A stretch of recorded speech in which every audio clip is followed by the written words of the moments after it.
बाज़ारों के लिए आज एक नाइटमेयर सेशन ना, अगर इसको कहें तो गलत नहीं होगा। पूरी तरीके से बेयर्स के कंट्रोल में मार्केट।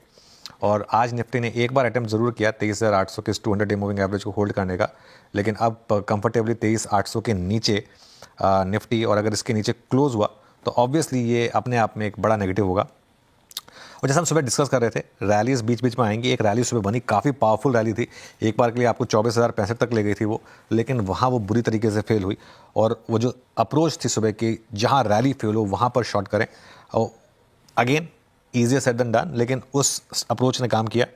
और आज की गिरावट में जो सबसे इंपॉर्टेंट चीज़ है वो है मिड कैप की बिकवाली। आज अब तक एटलीस्ट मिड कैप बचा रहे थे लोगों को, स्टॉक स्पेसिफिक ट्रेड्स में अच्छे मूव्स मिल रहे थे, और शुरुआत आज वहाँ भी अच्छी हुई थी। एडवांस डिक्लाइन का एक बार रेशो लेकर आइए। शुरुआत में हम 2:1 पर पहले 1 घंटे काफ़ी कंफर्टेबली प्लेस थे, लेकिन उसके बाद जब लाइनों ने क्रिस क्रॉस किया, उसके बाद टुवर्ड्स द एंड जिस तरीके से ये, जैसे मैं केकड़ा पैटर्न बोलता हूँ, टुवर्ड्स द एंड वो बढ़ता ही गया गैप। अब 1:4 का हो गया, 1:3.5 भी नहीं, अब तो 1:4। फरहान अख्तर का गाना याद आ रहा है, वीरू को अच्छे से याद होगा, वो हवन करेंगे। अब मेरे ख्याल से मार्केट में सिर्फ पूजा पाठ की शुरुआत हवन ही बाकी रह गया करने को, बाकी कुछ नहीं है श्रेया। लेकिन एक चीज़ है, इस मार्केट में फॉलिंग नाइफ पकड़ने की गलती मत करिए। अभी भी ना मुझे जो ज़्यादातर मैसेज आते हैं ना, वो ये आते हैं कि सर यहाँ पे ले लें क्या, यहाँ पे ले लें क्या। ये किसने कहा है? डॉक्टर ने तो कहा नहीं है कि आपको बॉटम पकड़ना है। और अगर पैसा सेल ऑन रैली में बन रहा है तो पैसा सेल ऑन रैली में बनाइए। 23,550 और 23,350 के रास्ते खुले हैं अब यहाँ पर, और ये भी ज़रूरी नहीं है कि मार्केट यहाँ पर रुक जाए अब। और जिस तरीके से मार्केट गिरा है, इवन जो रीसेंट लो है वो भी ओपन हुआ है मार्केट में। हाँ, एक चीज़ मैं ज़रूर कहूँगा, अगर आप इन्वेस्टर हैं आज थोड़ा पैसा ज़रूर डालें, और कुछ नहीं तो इंडेक्स ETF में, क्योंकि तभी आप असली रैली को कैप्चर कर पाएंगे। थोड़ा पैसा जितना आप डालना चाहते हैं, सपोज करिए उसका 20% आज डाल दीजिए निफ्टी की ETF में। और इसका मतलब ये नहीं कि बस यहीं से मार्केट घूम जाएगा।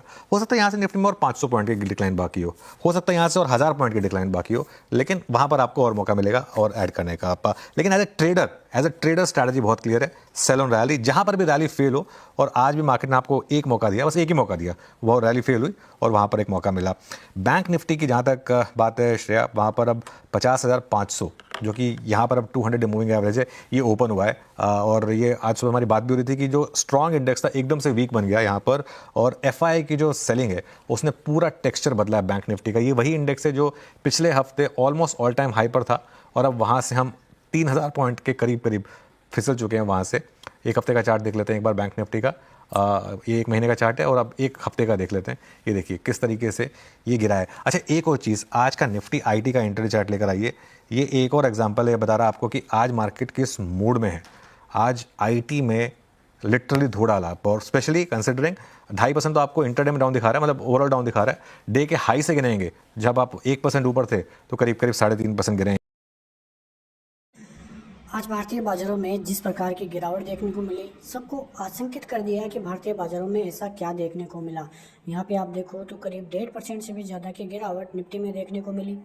जो निफ्टी आज 24,000 के स्तर छूता हुआ दिखाई दे रहा था, उसमें 23,500 भी आता हुआ दिखाई दिया। यानी कि 24,000 के लेवलों से 23,500 तक का आना भारतीय बाजारों के लिए किस प्रकार से कामकाज करता हुआ नजर आया है, या आप अनुमान लगा सकते हैं कि किस हिसाब की गिरावट भारतीय बाजारों में आज देखने को मिली है, और निवेशकों को किस प्रकार से घाटा भी आज लगता हुआ दिखाई दिया है। इस बात को तो हम पहले से ही बताते हुए नजर आ रहे हैं कि भारतीय बाजारों में जिस प्रकार की वॉलेटिलिटी अभी चलती हुई दिखाई दे रही है, साथ में जिस प्रकार की गिरावट अभी भारतीय बाजारों में आती हुई दिखाई दे रही है, बहुत भयंकर गिरावट का मूड माहौल है। और ये गिरावट आगे कितने दिन चलेगी अभी किसी को पता नहीं है।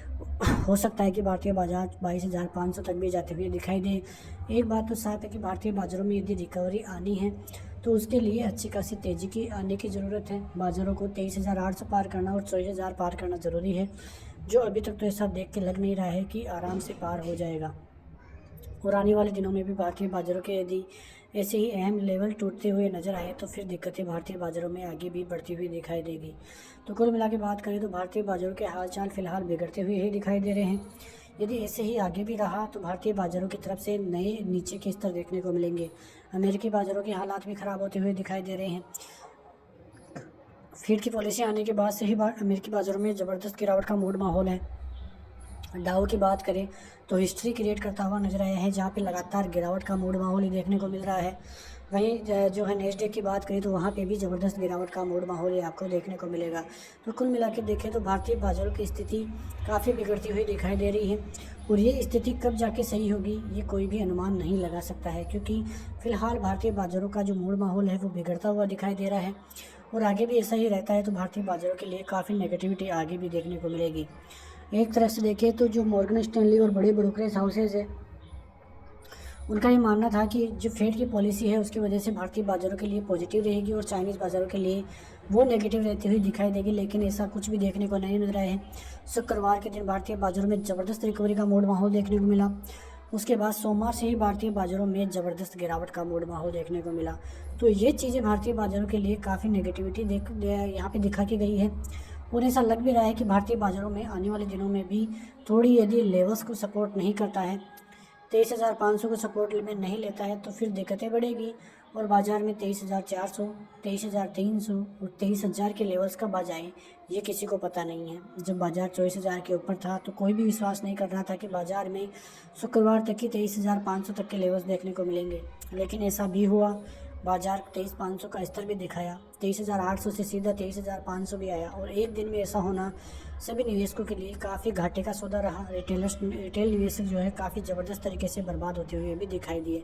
तो कुल मिला के देखें तो भारतीय बाज़ारों की स्थिति अभी भी क्लियर नहीं है कि किस साइड में भारतीय बाजार जाते हुए दिखाई देंगे, लेकिन अब जिस प्रकार से 200 एक्सपोनेंशियल मूविंग एवरेज ब्रीच होता हुआ दिखाई दिया है, अब बिल्कुल भी ऐसा नहीं है कि भारतीय बाज़ारों में कोई रिकवरी देखने को मिलेगी। यहाँ से साफ साफ सेलिंग ही आगे भी देखने को मिल रही है। तो कुल मिला के देखें तो भारतीय बाज़ारों के जो संकेत हैं काफ़ी नेगेटिव देखने को मिल रहे हैं। अमेरिकी बाज़ारों की तरफ से भी संकेत नेगेटिव ही देखने को मिल रहे हैं, और यदि ऐसा ही रहा तो भारतीय बाज़ारों के लिए 22,000 और 22,500 तक के लेवल्स यहाँ पे नीचे की तरफ देखने को मिलेंगे। नेक्स्ट वीक की बात करें तो 24 तारीख को न्यू होम सेल्स के आंकड़े आने हैं अमेरिकी बाज़ारों के। 25 दिसंबर की क्रिसमस की वजह से छुट्टी आपको देखने को मिलेगी। 26 तारीख को इनिशियल जॉबलेस क्लेम के आंकड़े आते हुए दिखाई देंगे। तो नेक्स्ट वीक भी काफ़ी अहम रहता हुआ यहाँ पे दिखाई देने वाला है। तो सभी चीज़ें ध्यान में रखेंगे और नेक्स्ट वीडियो में मिलते हैं बड़ी खबरों के साथ। तब तक के लिए जय हिंद, जय भारत।